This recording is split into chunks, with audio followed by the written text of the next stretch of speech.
What beer got me interested in craft beer? Oh man. That's a pretty tough question, I'm not gonna lie. Well, actually, yeah, I can tell you exactly what it was. It was La Fin du Monde. Was probably the first crafted beer I ever had, and been addicted ever since. I think Boulevard Tank 7 Farmhouse Ale is what really changed everything for me. A couple friends of mine introduced me to a beer called Sea Dog Blue Paw with blueberries. After that, fell in love with craft beer. Home brewing. Schlenkerler's Orbach. My lawyer says to answer that. I wouldn't answer that. Can you answer it? No. He's on company time. Sorry. I think it was a Dogfish Head beer. If I had to say either Indian Brown or Raison d'Etre, one of those two is what I would remember as being the kind of tipping point for me. Maybe 60 Minute. I would almost say Dogfish 60. Probably be Dogfish 90 Minute IPA. Probably Dogfish Head 90 Minute. On my 21st birthday, I shared a picture of it. It was pretty rough, but that's probably what got me in that. Arrogant Bastard by Stone. Oh, I don't know. Well, Banana Bread? Red Dog. How come? The water. I really like the water they use. They use some of the best water in North America there at the Red Dog plant. Road Digger. I drink Guinness. I'd say it was probably a Beta Turbo Dog, although I think I'd had some German Dunkels and Schwarzbiers before that, but at the time, I don't know, probably late 80s, early 90s. A Beta Turbo Dog just was such an unusual name, and then you have the beer that wasn't really like anything else that was around at the time. Yeah, probably that one. St. Bernard's Triple.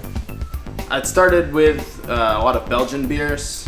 Belgian beers are kind of what got me into craft beer in general. My first craft beer was Left Hand Milk Stout Nitro.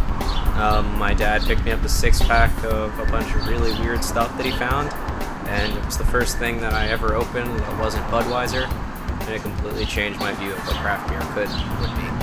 I started in college. I remember bringing down cases of Magic Hat number 9 way back in the day. That's just kind of what got me into it.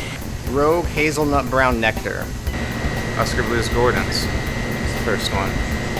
You trying to get a promotion with your new boss? Maybe. The beer that got me interested in craft beer had to have been Fat Tire from New Belgium Brewing Company. Sexual chocolate.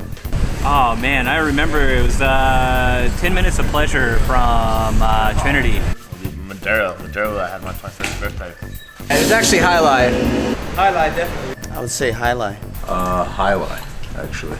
Harpoon IPA back in like 1992, back in the early 90s.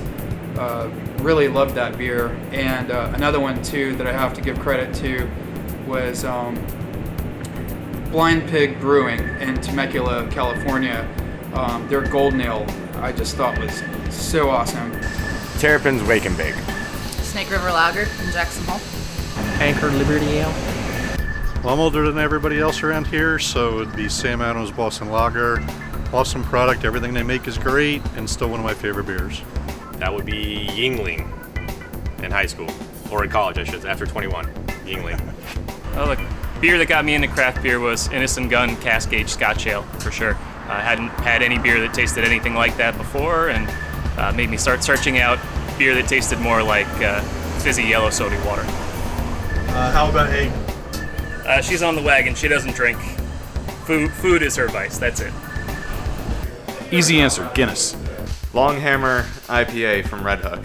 When I was in college, my boyfriend worked at a gas station at the time, and he used to bring home Left Hand Milk Stout. That's the one that I kind of got into.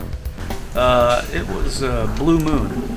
Coachum is probably what got me started in craft beer. That was the first craft beer I had. Every time I would come home from deployment, I'd go to the same bar and they would have it ready for me on the bar when I walked in the door.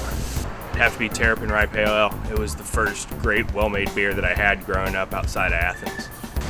I would say Sierra Nevada Pale Ale. Sierra Nevada. Sierra Nevada, Pale Ale. Probably Sierra Nevada Pale Ale. Sierra Nevada's Pale Ale.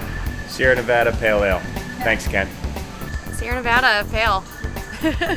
I was in Sierra Nevadas, and at the top of a waterfall, there's somebody playing guitar, everyone was swimming, and someone handed me one of those, and I was hooked, honestly. It was too perfect. There's no going back after that. I remember Sierra Nevada, the Summerfest. I remember really enjoying that and then having a bunch of different Sierra Nevada stuff, so. I'd have to say Sierra Nevada Torpedo. Probably Sierra Nevada Porter, and of course Sierra Pale Ale.